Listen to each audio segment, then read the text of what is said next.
Hey, English learners, welcome back to Mr. English Fluent Tutor, and welcome back to another wonderful episode. I am Anna. And I am Abel. Abel, can I ask you a question? Of course. What do you think about when you hear the words talking about your dreams and goals? Honestly, Anna, my first thought is always something like pressure. Like I have to sit down with a giant notebook and plan out the next 10 years of my life perfectly. Or maybe I imagine someone standing on a stage boasting about becoming a billionaire. And honestly, sometimes I feel terrified that if I share my dreams out loud and then fail to reach them quickly, everyone around me will think I was foolish for even trying. Oh, Abel, I completely understand that feeling, and I think so many of our listeners feel exactly the same way. But here's the truth, and I want you to really hear this. Talking about your dreams and goals is simply about understanding what gives your life meaning. It means choosing a direction that genuinely matters to you, and then taking one small, comfortable step toward that direction every single day. That is really all it is. Wow, okay. When you say it like that, it actually sounds so much more human and manageable. I think I had this big dramatic picture in my mind, like goals had to be huge and scary and perfect. But choosing a direction I care about and taking one small step every day, that honestly feels like something I can actually do starting right now. Exactly, Abel. And that is the most beautiful starting point you could ever have. So today, we are going to have a wonderful, relaxed conversation all about setting your personal dreams and goals, expressing them clearly in English, and building the kind of daily habits that actually move you forward. And the best part is that every single English learner listening right now can follow along and use these ideas in their own real lives today. That makes me genuinely excited because I feel like this episode is going to be both personally helpful for me and incredibly useful for anyone out there who is working on their English and also trying to build a better life for themselves at the same time. Two great things happening at once, which is honestly the best kind of learning. Absolutely, Abel. So let us begin with a wonderful little picture that I always like to share when people ask me how they should think about their daily energy and motivation when it comes to their goals. I want you to imagine that you are holding a fresh, full bottle of water in your hands right now. That bottle of water represents all the focus and energy and motivation that you have available to you every single day when you wake up. Oh, I love that image already, Anna. So that bottle of water is kind of like my daily supply of mental and emotional fuel, right? Because some days it feels like my bottle is totally full and I am ready to take on everything. In other days, it honestly feels like someone already drank half of it before I even got out of bed. That is a really relatable picture for me. Yes, that is such a perfect way to describe it, Abel. Now, here's the important part of this little picture. When you spend your precious daily energy just daydreaming endlessly without ever taking any real action, or when you spend it worrying constantly about what other people might think of your goals, it's like you are pouring that beautiful fresh water directly onto the floor. It simply disappears, and you have nothing left to drink from. Oh, wow, that is such a clear and powerful way to think about it. So every hour I spend scrolling through my phone comparing myself to other people who seem more successful, or every hour I spend replaying my fears in my head instead of doing something small, I'm literally just letting my water spill out. And at the end of the day, I have nothing left, and I wonder why I feel so empty and stuck. Precisely, Abel. And I think that moment of recognition is so important. So saving your water means drinking it intentionally. It means choosing one real, concrete step toward your goal and taking that step today. Not next Monday, not after the holidays, but today. Even if that step is tiny, like reading one page, practicing one sentence, or making one phone call, you are drinking your water instead of pouring it away. That honestly changes the way I want to approach my mornings, Anna. Instead of opening my phone first thing and immediately feeling that rush of comparison and distraction, I could just ask myself one simple question. What is one sip of water I can take for my goal right now? One small, intentional action that moves me forward even just a little bit before the day gets busy and complicated. That is such a beautiful and practical reframe, Abel. And speaking of how we see our goals, I want to share another picture with you because I think it really helps to understand why so many people feel stuck, even when they have perfectly good dreams. I want you to imagine a room. This room has two windows on opposite walls, and you can choose which window you look through every day. Okay, I'm already curious about these two windows, Anna. I have a feeling one of them is the bad one and one of them is the good one. But please tell me more, because I want to really understand this picture before I guess. It sounds like one of those analogies that's going to stick in my memory for a very long time. You are right to be curious, Abel. So, the first window is cloudy and gray. When you look through that window, everything outside looks dark and foggy and very far away. Your goals look like enormous, distant mountains that are impossible to climb. The path looks unclear, the weather looks terrible, and standing at that window makes you feel exhausted and defeated before you even take your first step outside the door. Honestly, Anna, I have spent a lot of mornings standing at that cloudy window without even realizing that is what I was doing. I would look at my goal of improving my English fluency or building a skill I care about, and it would just feel so overwhelming and distant. Like the mountain was real, but the path to get there was completely invisible to me, and I had no idea where to even begin. I hear you, Abel, and that experience is so common and so human. But now imagine the second window in that same room.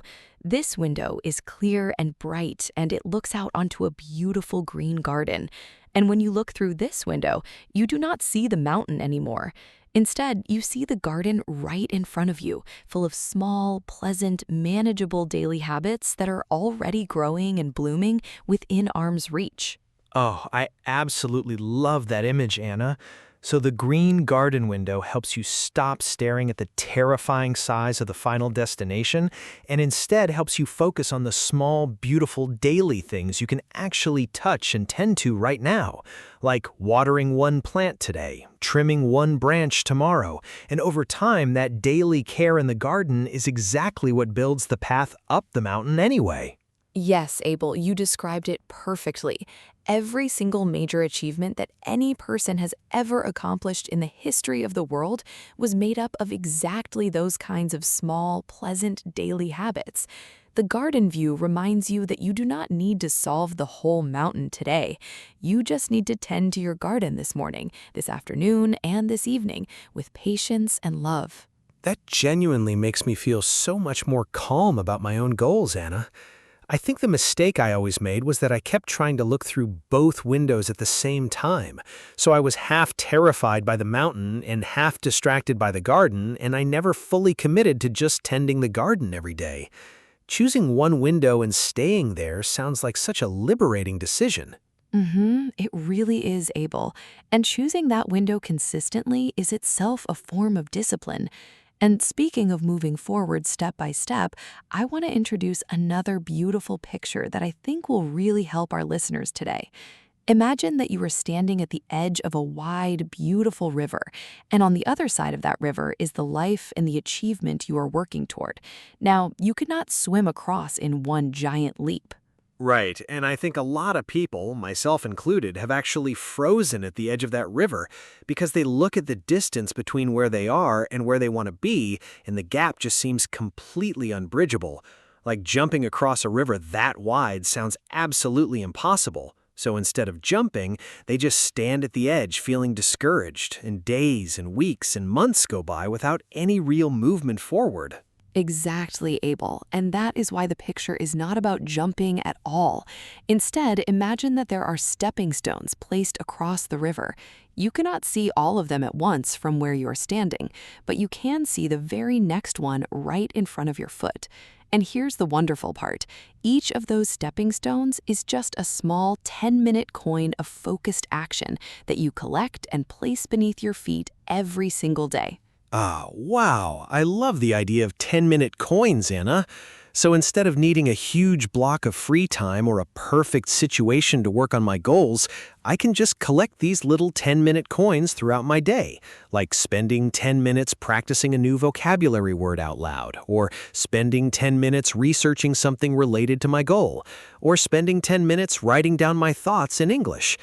Those are real coins I can collect right now. Absolutely, Abel. And here's what makes this so powerful. Those coins add up. 7 days of 10-minute coins is 70 minutes of genuine, intentional progress. 4 weeks of that is almost 300 minutes of real forward movement, all without needing a massive, dramatic life overhaul. You simply cross the river one stone at a time, one coin at a time, and one small, confident step at a time. That honestly makes the whole idea of long-term goals feel so much less intimidating, Anna.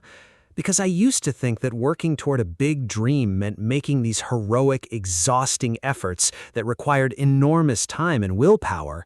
But what you're describing sounds more like just building a tiny daily rhythm that feels almost effortless, and then letting those small, consistent efforts create something genuinely meaningful over time. Yes, Abel, and I want to add something really important to that idea of keeping things simple and consistent. Because sometimes people set goals, but then they try to make their plan so incredibly complicated and detailed that the weight of the plan itself becomes the problem. I call this the clean knife idea. Imagine a kitchen knife that is sharp, clean, and simple versus a knife covered in heavy decorations and attachments that makes it even hard to lift. Oh, that's such an interesting contrast, Anna. I can immediately picture both knives in my mind. The decorated one sounds fancy and impressive from a distance, but if you actually need to cut something cleanly and efficiently, it's just going to get in your way. And I think that's exactly what happens when I try to plan my goals using 12 different apps and color-coded spreadsheets and daily reminders every hour. Exactly, Abel. You described it so well. The clean knife approach means choosing just one clear priority for the current month and focusing all of your beautiful, fresh water, all of your daily energy onto that one thing. And it means gently but firmly cutting away the distracting side projects and extra commitments that create mental fog and prevent you from making any real, satisfying progress on the thing that matters most. That honestly sounds like something I need to hear right now, Anna, because I currently have about 6 different goals running at the same time, and I wonder why none of them seem to be moving forward. I'm learning English, I'm trying to start a side project, I'm reading a book, I'm learning to cook, and I'm also trying to exercise more regularly. And honestly, every single one of those things is suffering because my attention is divided so many ways. And Abel, that experience is incredibly common among motivated, curious people, and there is nothing wrong with having many interests. The key is simply sequencing them. Pick the one that matters most to you right now, give it your clean knife focus for 30 days, and then once you have built real momentum there, you can bring in the next priority.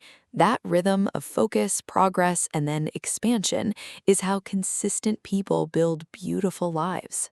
That sequencing idea is something I've never really thought about before, Anna. And it makes so much logical sense. Instead of trying to grow 6 plants simultaneously with one small watering can, I focus all the water on one plant this month until it is strong enough to survive on its own, and then I move to the next. That is such a natural and patient approach, and I think it would make me feel so much more satisfied with my progress. Oh, Abel, I love that you connected it back to the garden image because it shows that all of these pictures work together beautifully. And now I want to talk about something that I think is one of the most quietly powerful tools in the entire English language when it comes to your personal dreams. And it is just one small word. Are you ready for this? I am absolutely ready, Anna. One small word sounds intriguing and also a little bit mysterious. I love when something important turns out to be simpler than I expected, because I think the best wisdom in life usually is. Please tell me what this little word is, because now I am genuinely sitting on the edge of my seat. The word is yet. Just 3 tiny letters. Yet. And here's how it works, Abel. Think about a moment when your inner voice says something discouraging, like, I have not learned to speak English fluently, or I have not built the life I always imagined for myself, or I have not reached those goals I set for last year. Those statements feel final. They feel like closed doors. Oh, Anna, I know that inner voice so well because honestly, it shows up for me quite regularly. It says things like, you have been working on this for months and you still cannot do it properly, or everyone around you seems to be moving faster and further than you are, or maybe you're just not the kind of person who can actually achieve big things. And when that voice gets loud, it's really hard to keep going. Yes, Abel, and that inner voice is something that almost every human being on this planet experiences, so you are absolutely not alone in that. But now, watch what happens when you add the magic word yet to the end of each of those statements. I have not learned to speak English fluently yet. I have not built the life I always imagined yet. I have not reached those goals yet. Do you feel the difference? Wow, Anna, yes, I genuinely feel the difference, and it is remarkable. Without yet, those statements feel like permanent conclusions, like the case is closed and the judge has made a final decision. But with yet at the end, every single one of those statements suddenly becomes an ongoing story instead of a finished one. It sounds like I am still in the middle of the journey, which of course I am because I'm still here and still trying. Exactly, Abel. And that is the entire magic of the word yet. It transforms self-doubt from a closed door into an open road. It reminds you and everyone listening right now that not achieving something today does not mean never achieving it. It simply means the chapter is still being written, the journey is still underway, and the most important thing is to keep showing up consistently with your clean knife and your fresh bottle of water. I am genuinely going to start using that word every single day from now on, Anna. Because I think the reason I sometimes give up too quickly is that my brain treats a current limitation as a permanent identity. Like I tell myself, I'm not a confident speaker, instead of, I am not a confident speaker yet. And that tiny shift in language is actually a massive shift in how I see my own potential and my own future. That is such a profound insight, Abel. And it brings me to something else I really want our listeners to hear today, especially those who are working on their English independently and also working toward personal goals at the same time. I want to remind you of something very liberating. There is no teacher hiding behind the sofa, watching you and grading every single move you make. Oh, that made me laugh a little, Anna, because I genuinely feel like that sometimes. Like there's an invisible examiner somewhere watching me make mistakes and writing things down in a little book. And every time I mispronounce a word or forget a grammar rule or take a break from studying, some invisible judge is adding a penalty point to my permanent record. That feeling is genuinely exhausting. I know, Abel, and I want you to exhale right now because that judge does not exist. Nobody is hiding behind your furniture, grading your personal progress.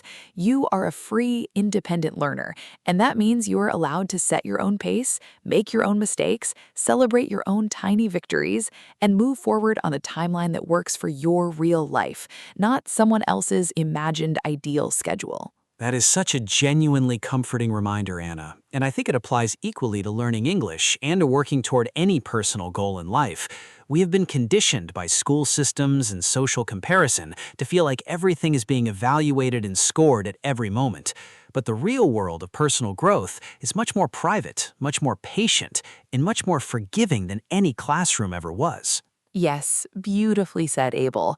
And this connects so naturally to the final big picture I want to share with you today before we move into our wonderful word review. Imagine that you have a good friend who walks a little slower than you do. When you go for an afternoon walk together, this friend doesn't rush, doesn't sprint ahead to prove a point, and doesn't panic about the pace. This friend just walks steadily, consistently, and with genuine enjoyment. Oh, I love this picture already, Anna. I actually have a friend in real life who is exactly like this. When we go for walks together, I always notice that even though we seem to be moving at a very relaxed pace, we always end up covering a surprising amount of ground by the end. And he never seems out of breath or stressed, while I sometimes exhaust myself by trying to walk too fast too early in the journey. That is such a perfect real life example, Abel. And here is the lesson: long term confidence, real mastery, and the genuine fulfillment of your deepest goals do not arrive as a sudden, overwhelming explosion. They catch up to you slowly and quietly, the way your slow friend eventually walks right alongside you after you have both been consistently moving in the same direction for long enough. Slow and steady truly does win the most important races. That image of confidence catching up slowly like a steady friend is honestly one of the most calming and encouraging things I have heard in a long time, Anna. Because I think I have always been waiting for some big dramatic moment where suddenly I would feel completely ready and confident and capable. But what you're describing is something much gentler and much more real, like confidence just quietly walks up beside you one day when you least expect it. Exactly, Abel. And that is such a beautiful way to put it. And you know what? I think this is actually a perfect moment for us to move into our word review section for today, because we have been using some really wonderful and important English words throughout this conversation. And I want to make sure our listeners feel confident and clear about each of them. These words are going to be incredibly useful for talking about dreams and goals in English. Oh, yes, I love the word review part of our episodes, Anna. And I think the words we've used today are especially powerful because they're words that you would use in real, everyday conversations about your life, your plans, and your ambitions. They're not just textbook words, they're living words that people actually use when they talk about things that genuinely matter to them personally. Wonderful. So let us begin with our first word, and that word is aspiration. An aspiration is a strong personal wish or dream to achieve something great or meaningful in your life. It's a little more powerful and a little more personal than just saying, I want something. When you say, I have an aspiration, you're expressing a deep inner drive, something that truly motivates you from the inside out. I love that word, Anna. And here's a simple example sentence using aspiration in everyday conversation. You might say something like, my greatest aspiration is to become a confident English speaker so that I can connect with people from all around the world and share my ideas freely without hesitation. That sentence feels real and personal, and it carries genuine emotional weight because it's about something that truly matters. That is a lovely example, Abel. Our second word is milestone. A milestone is a specific, meaningful point of progress along the journey towards your bigger goal. Think of it like a small flag you plant in the ground to mark how far you have already come. Milestones help you measure your progress in clear, satisfying ways without waiting until the very end of your journey to feel a sense of achievement and momentum. Oh, yes, and milestone is such a useful word for keeping yourself motivated along the way, Anna. A natural example sentence would be something like, finishing my first complete conversation in English with a native speaker was an incredible milestone for me, and it showed me that I was genuinely making real progress, even though I still had so much more to learn and grow. Milestones remind you that progress is already happening right now. Beautifully expressed, Abel. Our third important word today is discipline. Now, discipline does not mean punishment or strict rules the way some people imagine it. In the context of goals and ambitions, discipline simply means consistently choosing to take the actions that move you toward what you genuinely want, even on the days when you feel tired or distracted or unmotivated. It's a gentle, daily commitment to yourself and your direction. That is such a refreshing way to think about discipline, Anna, because I always associated it with being harsh and rigid with yourself. But framing it as a gentle daily commitment changes everything. A good example sentence for discipline would be building the discipline to practice English for just 15 minutes every morning completely transformed my confidence over the course of only a few months of consistent, patient daily effort. Oh, I love that example, Abel, because 15 minutes is so achievable and yet so powerful when applied with real discipline over time. Our fourth word is vision. In the context of goals and dreams, vision means having a clear and detailed picture in your mind of the future you're working toward. It's not just a vague wish. A strong vision has color and texture and feeling. It helps you stay connected to your purpose on difficult days. Yes, and vision is one of those words that sounds simple but carries so much depth when you really think about it, Anna. A natural example sentence for vision would be, "My vision for my future is to live a life where I can communicate confidently in at least 2 languages and use those languages to build meaningful friendships and professional opportunities in countries I've always dreamed of visiting." That is a wonderful and vivid example of a genuine personal vision, Abel. Our fifth word is achievable. Something is achievable when it's realistic and possible for you to reach within a reasonable time frame, given your current resources, energy, and circumstances. Having achievable goals doesn't mean thinking small. It means being honest and kind with yourself about what's possible right now while still stretching towards something genuinely meaningful and exciting. That is such an important balance to strike, Anna, between dreaming big and staying grounded in what is actually achievable. A good everyday example sentence would be, "Setting an achievable goal like having a full 5-minute conversation in English by the end of this month gave me a clear target that felt both exciting and realistic, which made me so much more motivated to actually work toward it every single day." Perfect example, Abel. Our sixth word is commitment. Commitment means making a firm and sincere decision to keep going with something, even when it gets challenging or uncertain or slow. It is the difference between saying, "I will try," and saying, "I will do." When you make a genuine commitment to your goal, you are essentially making a promise to your future self that you will keep showing up no matter what obstacles appear along the way. Oh, I really love that distinction, Anna, between saying "I will try" and saying "I will do," because those two phrases carry such completely different levels of energy and intention. A meaningful example sentence for commitment would be, "When I finally made a real commitment to improving my English every single day, everything changed, because I stopped treating it as an optional extra and started treating it as a non-negotiable part of my daily life." That example is so powerful, Abel, because it captures the turning point that so many learners experience when they shift from casual intention to genuine commitment. And our seventh and final word for today is strategy. A strategy is a thoughtful, organized plan or approach for reaching your goal efficiently. It is not the same as a rigid schedule. A strategy is more like a general roadmap that guides your daily decisions and helps you use your energy in the most effective direction possible. Yes, and strategy is such a satisfying word to use when you're talking about your goals, Anna, because it sounds intentional and intelligent without being overwhelming or complicated. A great everyday example sentence for strategy would be, "My strategy for improving my English listening skills was to watch one short English video every morning, and then write down 3 new words or phrases that I heard and wanted to remember and practice in conversation." Mm-hmm.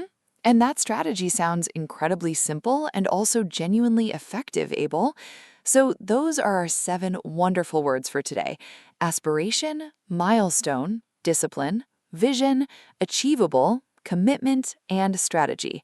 And every single one of those words is something you can use in your own English conversations, starting right now, to express your personal dreams and goals with real clarity and confidence and beautiful, natural vocabulary. I love how each of those words connects so naturally to everything we've been talking about throughout this entire conversation, Anna. They're not random vocabulary items. They're genuinely tools for thinking and speaking about the things in life that matter most. And I think using words like aspiration and milestone and commitment in everyday conversation actually helps you internalize those concepts more deeply in your own life as well. That is such a thoughtful observation, Abel, and it is exactly why we always weave the vocabulary into a real, meaningful conversation, rather than just listing definitions on a page. Language is alive, and it grows best when it is used in context, connected to real feelings and real experiences. And speaking of real experiences, I would love to hear your summary of everything we talked about today, because you do such a wonderful job of bringing it all together. Thank you, Anna. I would love to do that. So today we had this incredible, rich conversation about how to think about and talk about your personal dreams and goals in English. We started by understanding that goal setting is not about making rigid 10-year plans or impressing other people. It's about identifying what genuinely gives your life meaning and choosing a direction you care about deeply. We talked about protecting your daily bottle of water by drinking it intentionally through real, small actions, rather than pouring it onto the floor through endless worry and distraction. That is a wonderful start, Abel. Please keep going because you are doing beautifully. Thank you, Anna. We also explored the two windows in the room. We're choosing the green garden window over the cloudy window of fear helps you focus on the small, daily manageable habits right in front of you, rather than being paralyzed by the overwhelming size of the mountain in the distance. We talked about crossing the river one stepping stone at a time by collecting small 10-minute coins of focused action every single day, which add up to remarkable progress over weeks and months. Exactly, Abel. Every single one of those ideas is so practical and so genuinely applicable to everyday life. Please continue. Of course, Anna. We also discussed the clean knife approach, which means choosing one clear priority for this month and cutting away the distracting side projects that create mental fog and prevent any real progress. We talked about the magic word yet and how adding it to moments of self-doubt transforms a permanent-sounding conclusion into an ongoing, hopeful story that is still being written. And we were reminded that there is no invisible judge behind the sofa grading our speed or penalizing our setbacks, which means we are free to progress privately and patiently on our own beautiful timeline.